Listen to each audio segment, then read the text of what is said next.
എന്ന് പറഞ്ഞാൽ എന്താണ്? പൊതുവ്യത്യാസം. ഇത് രണ്ടും നമുക്കറിയാം. അപ്പൊ നമുക്ക് ആദ്യം n പദങ്ങളുടെ തുക കാണണമെങ്കിൽ ആദ്യം ആ n പദങ്ങൾ എഴുതണ്ടേ? അപ്പോൾ ഈ സമാന്തര ശ്രേണിയിൽ ആദ്യ പദം എന്തായിരുന്നു നമ്മൾ പറഞ്ഞത്? a. അടുത്ത പദം എന്തായിരിക്കും? a plus b. അടുത്തത് a plus 2.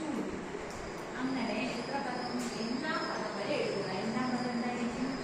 a plus n minus 1 into d.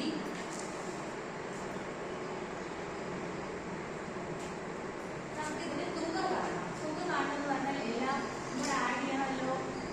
എല്ലാം കൂടെ കൂട്ടുക. എല്ലാം കൂടെ കൂട്ടുമ്പോൾ നമുക്കിവിടെ വലിയൊരു ടേം പോലെ കിട്ടും. ഇതിൽ കോമൺ ആയിട്ടുള്ള എല്ലാം കൂടെ ഒന്നിച്ച് എഴുതിക്കൂടെ? a plus A plus A plus അങ്ങനെ എത്ര എ ഉണ്ട്? n ടൈംസ് എ ഉണ്ട്. അപ്പൊ നമുക്ക് അങ്ങനെ ആദ്യം എഴുതാം. a plus A plus etcetera plus A ഇതാണ് n ടൈംസ്. ഇനി ബാക്കി എന്താ ഉള്ളത്? പ്ലസ് എ അല്ലേ? ബാക്കി d 2d 3d etcetera n minus 1d വരെ. അപ്പോൾ നമുക്ക് അത് എഴുതാം. d plus 2d plus 3d plus etcetera plus n minus 1. ഇനി ഇതിലെല്ലാം d കോമൺ അല്ലേ? അപ്പോൾ നമുക്ക് എന്ത് ചെയ്യാം? ആ d യെ കോമൺ ആയിട്ട് എഴുതിയിട്ട് ബാക്കി ആരുണ്ട്? 1 plus 2 plus 3 plus etcetera plus n minus 1.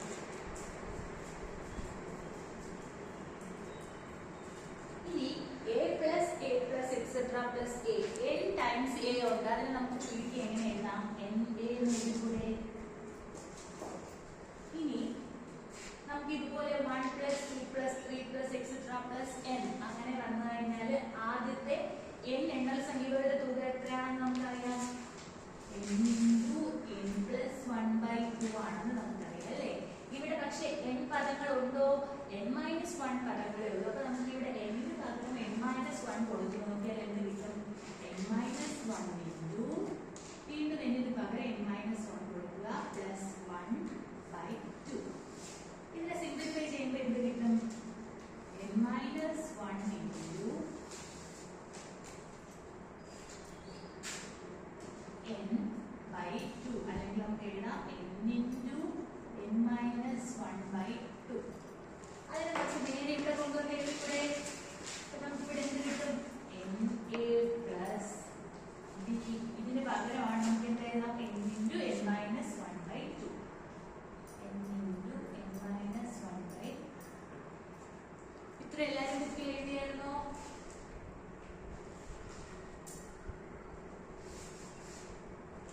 ഇനി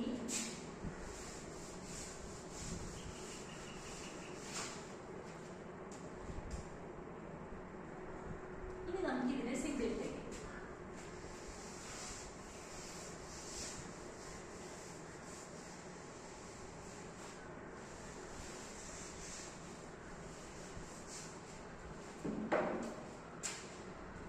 ക്രോസ് മൾട്ടിപ്ലൈ ചെയ്തൂടെ? അപ്പൊ എന്ത് കിട്ടും?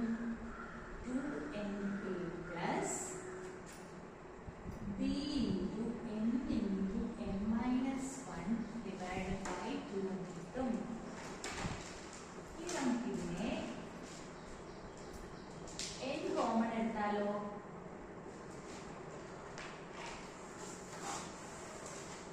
n കോമൺ എടുത്താൽ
n/2 into 2a plus n minus 1 into t.